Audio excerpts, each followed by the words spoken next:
네, 전 세계에서 이 방송을 고대하고 있는 시청자 여러분, 오늘 뉴스에서 이 새누리당의 비대위원장이 된 과거에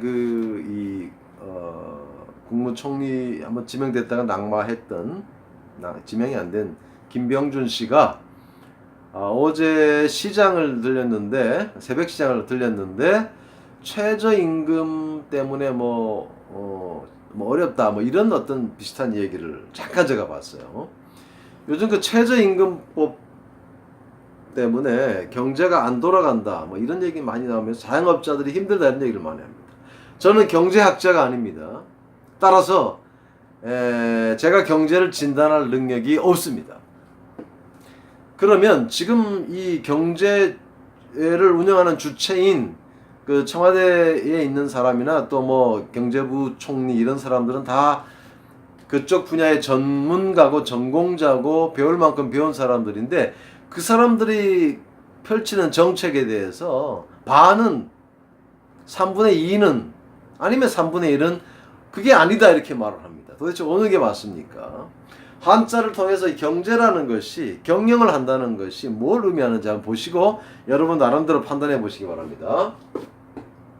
이 경제라는 글자는 이 글자를 씁니다. 글경자, 날경자 그럽니다. 날경자, 날실경자 이런 얘기예요. 이 경자에서 요 글자는 여러분들 보시다시피 지금 실사자와 그렇죠? 실사자와 그 다음에 요 경자가 쓰였어요. 요 경자는 여러분들 옛날에 실 짜는 거, 천을 짜는 거 보셨어요?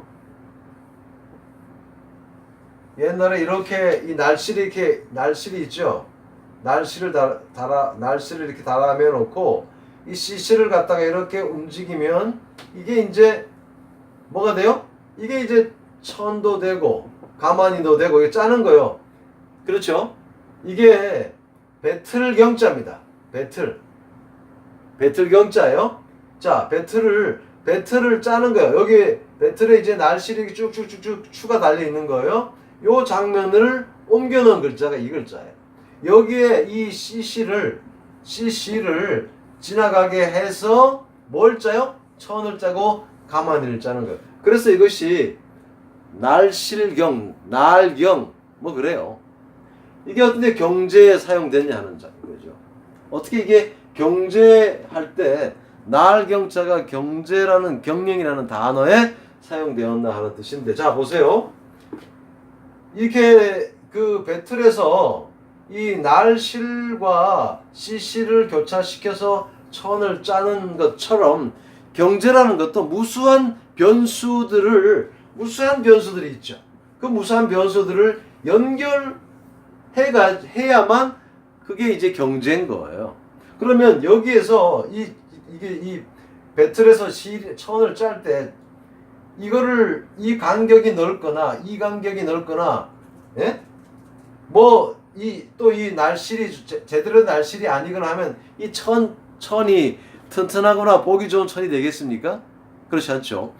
이 천을 잘 짜려면 요것도 지금 날실도 잘 매달아 놔야 되고 시실도 아주 촘촘히 이렇게 지나다니게 해야 될 겁니다. 여러분들 양탄자 짜는 거 보시면은 탁탁탁 해서 아주 그냥 무늬도 맞추고 그렇게 하는 그런 거죠. 양탄자 짜는 거 똑같은 거예요. 양탄자를 짠다 생각하시면 돼요. 천을 짜는 장면에서 이게 나온 글자입니다. 그러니까 무수히 많은 날실과 CC를 조합해서 천을 짜듯이 경제라는 것도 사실 관련된 요소들이 한두 가지입니까?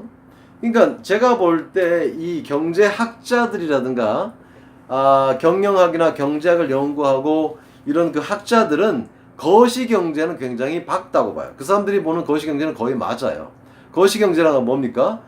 좀 더 이렇게 굵직굵직한 국제적인 이 경제 흐름이라든가 국가 전체의 어떤 경제 흐름, 앞으로의 전망 이런 것들은 대충 그 사람들의 전망이 맞을 수 있어요. 그런데 이 골목 상권, 동대문 시장 상권 이런 것들은 그 거시경제를 공부한 사람들이 또 잘한다고 보기 힘들어요. 그래서 서울대 상대 나온 사람이 저 시장 가서 장사하면 돈 벌겠습니까? 뭐 버는 사람도 있지만 망하는 사람도 부지기 있습니다. 막상 학교에서는 배워서 뭐 회사에 들어가서 회사에서는 뭐 잘 능력 발휘가 되는데 내가 사업을 하겠다고 나와서 내가 소상공인이 되고 내가 자영업자가 되는 순간 학교에서 많이 배웠냐 안 배웠냐 이게 중요한 게 아니에요. 저는 이거를 태권도가 몇 단이냐 유도가 몇 단이냐 하는 사람과 그런 거 전혀 없는데 싸움 잘하는 놈이 있어요. 태권도 잘하는 사람 그 아무리 단이 많아도 싸움 잘하는 사람인데 진다 이런 말도 있잖아요. 이 시장 경제는 정주영 같은 사람이 뭐 상대를 나왔습니까? 대학을 나왔습니까? 그 사람이 한국의 최고의 재벌이 된 데는 장사꾼이에요. 그 장사꾼을 못 따라가는 거예요. 그러니까 지금 있는 그 경제 수장들이 거시경제는 잘 정책을 펼칠지 모르지만 자기네들이 시장 경제까지도 잘한다. 골목 경제 상권도 다 안다. 자영업자들의 상황도 안다 생각하고 이론상으로 덤비는 순간 문제가 발생할 수가 있을 것이다. 저는 그렇게 생각이 됩니다. 이 글자를 보면 아실 수 있는 거죠. 경제 제자는 말입니다.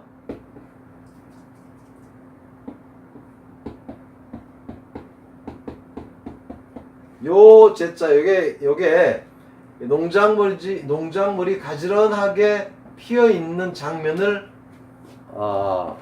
본뜬 글자예요. 가지런할 제자입니다.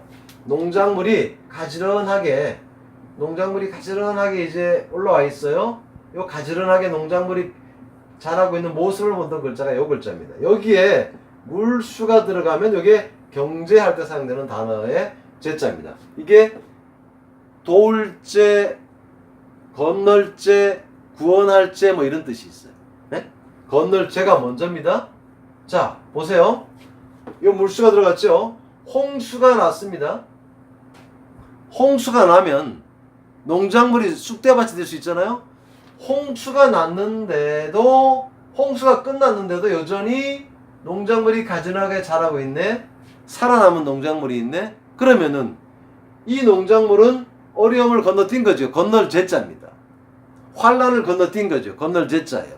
남아있는 농작물이 남아있어 이것으로 이재민과 수재민들을 어려움에 처한 사람을 도와줄 수 있으니까 이게 도울 제자가 구제할 때 도울 제자도 된 겁니다.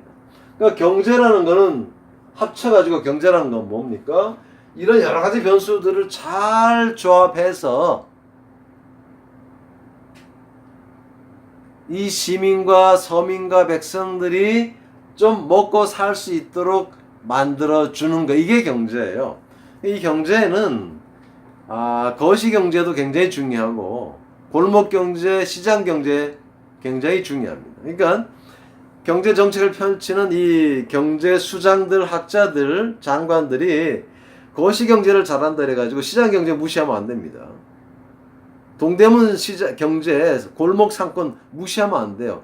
여기의 흐름들도 사실은 이야기를 잘 들어보시고 관찰을 잘 하셔야 돼요. 그래야만 경제 정책에 있어서 성공할 수 있는 겁니다. 노무현 정부 때 집값 잡으려고 엄청나게 했지만 그때 집값 얼마나 올랐습니까?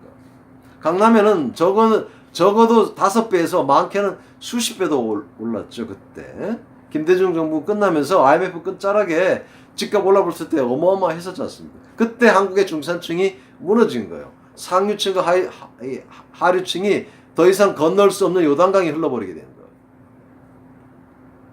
최근에는 이제 문재인 정부가 노무현 정부 때 학습 효과가 있기 때문에 그 정도로 부동산이 폭등한다거나 하는 일은 없겠습니다만 여전히 유험 잠재 요소로 남아 있고 거기다가 최저임금제 때문에 이 시장 경제가 안 돌아간다 이런 소리가 있어요. 그런데 최저임금 때문에 시장 경제가 안 돌아가겠습니까? 다른 요인들이 있을 수 있죠. 저는 최저임금제를 올리는 건 찬성합니다. 얼마 되지도 않아요. 10,000원 준다고 한번 생각해 보세요. 8시간 일해야 80,000원입니다. 그러면 20일 일하면은 160만 원밖에 안 돼요. 대기업 다니는 사람들 1,000만 원 받는 사람들은 1시간에 얼마 받는 겁니까? 굉장히 많이 받는 거예요. 그러니까 최저임금이 10,000원 올라가는 것은 많이 올라가는 건 아니에요. 그런데 여기서 이제 볼멘소리 하는 사람들이 있는데 어떤 정책을 펴도 볼멘소리 할 사람은 있습니다. 이런 균형을 맞추는 게 중요하지만 볼멘소리 한다고 정책을 바꾼다거나 또 내가 정책을 펴서 실제로 시장이 죽어가고 있는데도 그 정책에 맞다고 계속 고집 피울 필요는 없는 거죠. 거시경제와 시장경제를 적절히 잘 섞어서 정책을 펴야 될 것으로 봅니다. 제가 경제학자라든가 뭐 장사하는 사람이 아니기 때문에 더 이상 말하면 이게 오지랖 넓은 거고 쓸데없는 소리 되겠죠? 한자로 풀어보면 이 날경자, 경제하다 이제 날경자가 바로 이 배틀에서 천을 짜는 장면에서 만들어진 글자였고 제자는 홍수를 살아남은 농작물 모습을 보고 만든 글자였습니다. 여러 가지 경제는 변수가 많기 때문에 그 변수들을 잘 조합해서 이 천을 짜야만 양탄자를 짜야만 그 양탄자가 좋은 양탄자가 될 수 있을 것입니다. 정책을 펴고 있는 이 입안자들이라든가 또 시행하고 있는 그 정책을 시행하고 있는 장관이나 또 청와대에 있는 경제수석 이 모든 분들이 그런 점들을 잘 고려해서 경제 정책을 펴주시고 해주실 것을 부탁드리겠습니다. 수고하셨습니다.